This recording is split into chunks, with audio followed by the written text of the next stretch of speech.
Hello à toutes et tous, j'espère que vous êtes toutes et tous bien, ça me fait hyper plaisir de revenir aujourd'hui donc pour une vidéo en format paysage parce que bon, dorénavant vous avez plus l'habitude donc de voir des vidéos short de ma part, mais pour évoquer mon ressenti, mon avis en vrac, à chaud, j'ai encore pas mal de choses à digérer parce que je vous cache pas que j'ai un petit peu pleuré, voilà, les larmes ont coulé, mais c'était inévitable pour ce final de Stranger Things. Voilà, bon, sachant que j'avais fait déjà les critiques des parties 1, 2 et de l'épisode final pour la saison 4 que j'avais trouvé excellente, le final de la saison 4, on s'en souvient, c'était une pépite et on se souvient aussi de la torture que ça a été d'attendre entre ce final en grande pompe de la saison 4 et bah, cette saison 5, voilà, il y a eu tellement d'attentes, tellement de délais, mais j'ai suivi ça comme vous, comme vous tous. Néanmoins, cette saison 5, elle a été assez mal reçue sur pas mal d'aspects. Cependant, je ne fais pas partie de ces gens qui ont mal reçu la saison 5. Moi, il y a beaucoup de choses, il y a beaucoup de points que j'ai trouvé hyper intéressants sur cette saison 5, notamment les rapports entre chaque personnage, les liens qui se tissaient. Voilà, parce que c'était une saison très tendue, Vecna était plus menaçant que jamais, mais en fait c'était une saison très émotionnelle, très psychologique, les personnages euh, étaient en constante discussion, toujours à se livrer à cœur ouvert, et ça c'est quelque chose que j'aime beaucoup, moi c'est quand les personnages parlent, quand les personnages discutent. C'était une saison très bavard évidemment donc, et que entre deux batailles, entre deux moments d'action, entre deux moments de violence, de danger, et voilà, parce qu'il y avait quand même beaucoup de suspense aussi dans cette saison, bah, les personnages parlent et se livrent à cœur ouvert, et dans cette saison, bah, notamment pour les personnages de Will, de Mike, de Joyce, de Robin notamment, même de Steve, Dustin, etc. Il y a beaucoup de personnages qui étaient en deuil, qui étaient tristes, qui étaient en colère, qui contenaient beaucoup de choses en eux, notamment sur tout le parcours de Will et son homosexualité. Très intéressant d'ailleurs comment tout cela a été géré, même son rapport avec Robin. Enfin bref, il y a énormément de bonnes choses dans cette saison. Alors oui, il n'y a pas eu de mort, de mort surprenante, mais il y a quand même eu des révélations très intéressantes, notamment sur l'Upside Down. Et donc sur ce final, parce que c'est ça qui nous intéresse aujourd'hui, même si vraiment toute la saison était pour moi hyper intéressante et qu'il y a vraiment des épisodes qui sont vraiment pour moi totalement démarqué du lot, notamment bah, l'épisode 4 du premier volume, l'épisode 7 du volume 2. Et pour moi, cet épisode final est une conclusion très correcte. Et là, vraiment, mais j'adresse un immense respect et un immense bravo aux frères de fer parce que je ne sais pas si on peut se mettre à la place une seconde de créateur d'une série aussi phénoménale et mondiale que Stranger Things, d'arriver comme ça à nous proposer une conclusion correcte, pas trop longue, pas trop poussif, pas trop pompeuse, enfin une conclusion en fait qui ne pourra pas satisfaire tout le monde parce que de toute façon contenter tout le monde c'est impossible tellement les attentes sont grandes, ça fait 10 ans qu'on les suit ces personnages là et je trouve qu'ils en sont hyper bien sortis. Oui, j'ai apprécié la conclusion, j'ai trouvé que c'était une fin, comment dire, bohème, joyeuse, mais à la fois triste, grandiose. Alors oui, tout n'est pas parfait. Au niveau de la mise en scène, c'est pas très inspiré. La photographie, elle est pas très jolie. Le combat final contre Vecna, il dure pas très longtemps. Bon, je préviens aussi que ça va être totalement spoiler, donc si vous n'avez pas encore vu l'épisode final, ni la saison 5 évidemment, ne restez pas plus longtemps ici. Mais oui, j'ai trouvé que c'est un final satisfaisant et correct. J'ai pleuré, vraiment, j'ai pleuré parce que déjà l'épilogue, ce que j'ai apprécié, c'est qu'on passe du temps avec tout le monde. Voilà, on passe pas 5-10 minutes à conclure en vrai que tous les personnages, toute la bande, il y a du monde, tout le monde a eu son utilité, son intérêt dans plusieurs épisodes ou dans chaque saison. Enfin voilà, chaque personne avait le droit à sa conclusion en bonne et due forme. Et les frères de feu ont pris le temps sur chaque personnage ou sur les groupes de personnages bah, de leur apporter une histoire et une conclusion. Voilà, chaque personnage a eu un début, un milieu et une fin. Voilà, il n'y a pas eu de conclusion en vrai qu'en mode allez hop, on peut imaginer ceci, on peut imaginer cela. Non, là on sait ce qu'il advient de tout le monde, en tout cas donc du cast principal. Et franchement, je suis très content, je suis même très satisfait et je trouve même que la plupart des idées trouvées pour chaque personnage est est plutôt génial. Par exemple, le fait que Mike soit amené à devenir un conteur d'histoire pour qu'il puisse écrire le récit donc, des aventures donc, de ce que lui et sa bande ont vécu dans l'Upside Down. Je trouve que c'est une superbe idée. Lucas et Max qui puissent rester ensemble, j'adore l'idée aussi. Dustin qui va continuer à vivre sa vie à l'université tout en préservant son amitié avec Steve, j'aime beaucoup aussi. Steve, le meilleur personnage de la série, voilà, qui est passé donc de l'archétype du beau gosse, brutal, toxique, à un professeur de sport et d'éducation sexuelle. Je trouve que l'idée est aussi très bien trouvée. Robin qui reste à la radio, Nancy, journaliste, Jonathan qui aspire à devenir réalisateur ou en tout cas à persévérer dans le cinéma.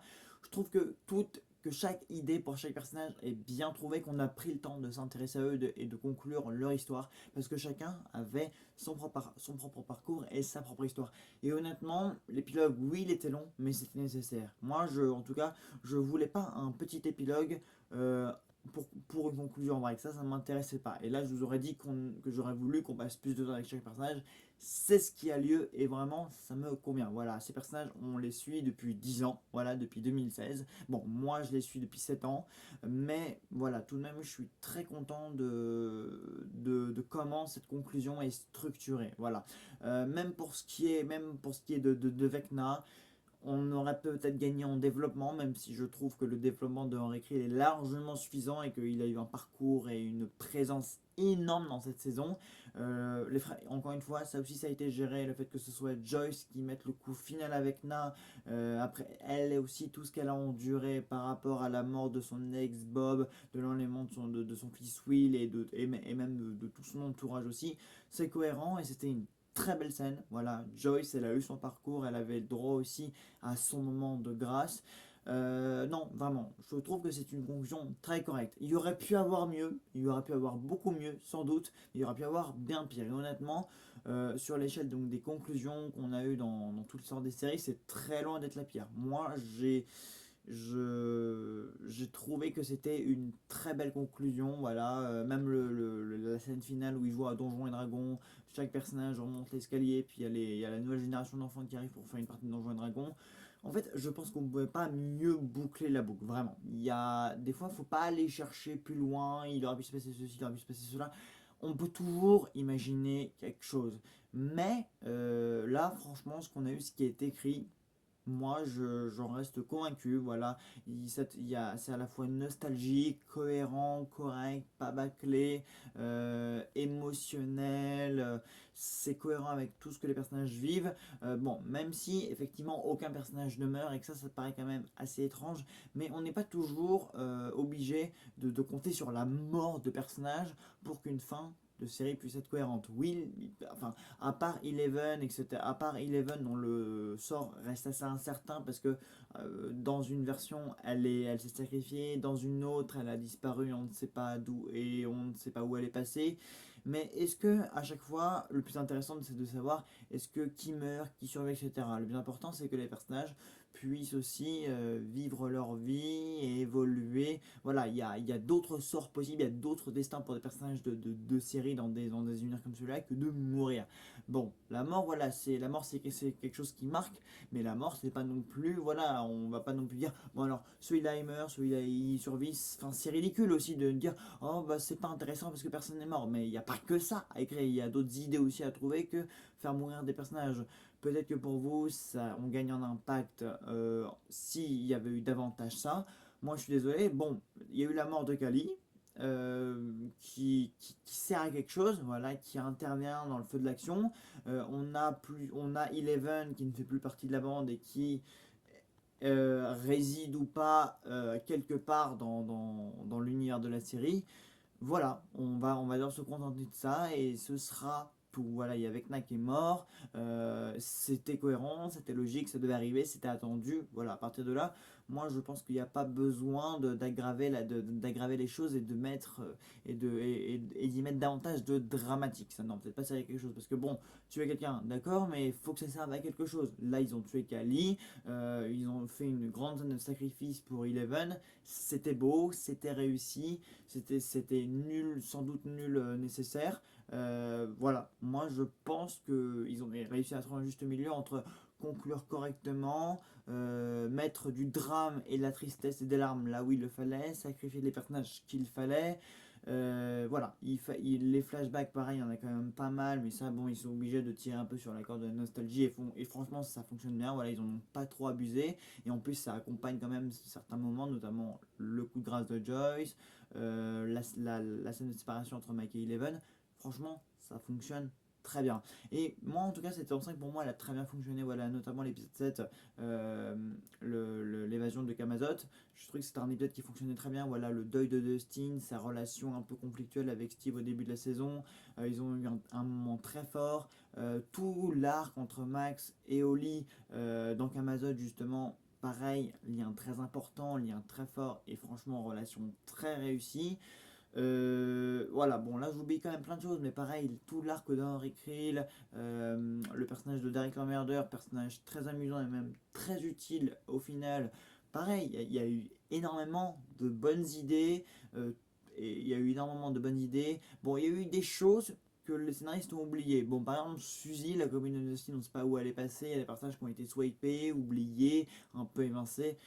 Il y a des défauts, c'est normal, mais honnêtement, c'est pas ça qui va me déranger, qui va me gâcher la fin de Stranger Things, voilà.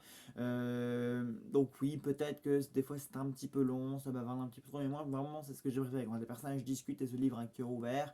Moi c'est ces scènes-là qui m'intéressent finalement le plus, voilà, quand les personnages s'expriment, se parlent, conversent, et qu'après, voilà, bon évidemment, les scènes d'action aussi étaient très impressionnantes, notamment tout le plot twist autour des abysses, du pont, etc. C'était hyper intéressant parce qu'il y a toujours eu ce petit côté scientifique dans Stranger Things et je le trouvais très intéressant celui-là. Donc il n'y a pas eu de. Vraiment, c'était un épisode excellent. Il y avait des moments pertinents, il y avait des moments plus dramatiques, plus intenses. Mais voilà, pour moi, c'était une saison 5 très intéressante, très forte en émotion. Évidemment, la scène avec Will donc, qui révèle ses pouvoirs psychédéliques, mais scène énormissime. Vraiment, l'épisode 4 du premier volume, on s'en souviendrait, et surtout l'attente entre la fin du volume 1 et le début du volume 2, mais c'était vraiment exceptionnel. Donc ça pour le coup c'est un épisode très réussi avec les démogorgons qui fusent de partout. Oh là là, mais l'épisode 4 je pense que c'est un des meilleurs de la série, vraiment honnêtement. Je crois pas que j'oublie quelque chose. Non, vraiment, j'ai beaucoup aimé cette saison 5. Voilà, bon, il y avait quelques petits défauts par-ci par-là, mais honnêtement, ces défauts ne m'ont pas empêché d'apprécier la série. C'était pas évident, voilà, il y avait beaucoup de choses de la saison 4 fallait renouer avec tout ce qui avait été enclenché en saison 4 et ils s'en sont bien sortis et je suis pas déçu. C'était une saison très intéressante, très émotionnelle, très humaine surtout, avec de nouveaux personnages, de nouvelles révélations très intéressantes, notamment Jack Connelly donc, qui joue Derek, Nell Fisher qui joue Holly, vraiment, qui est passé de la petite sœur invisible de Mike à l'héroïne de la saison 5. Ça a respect, c'était une écriture et un arc et un point de cette saison très intéressant et très captivant. Moi j'étais complètement dedans à chaque fois qu'elle était à l'écran. Max c'est pareil, elle avait beaucoup de choses très intéressantes à dire et à proposer sur cette saison là.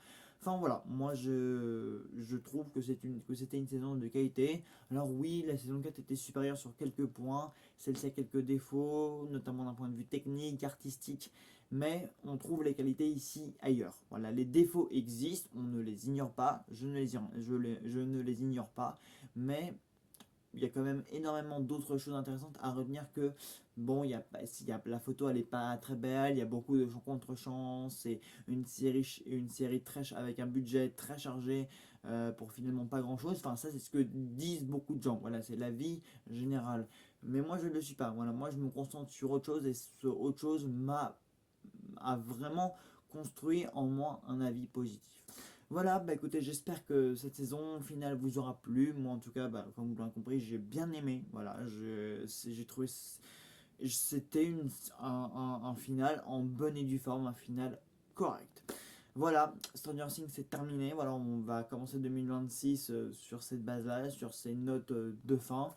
J'espère qu'à l'avenir j'aurai à reparler ou à revenir sur une série phénomène, etc.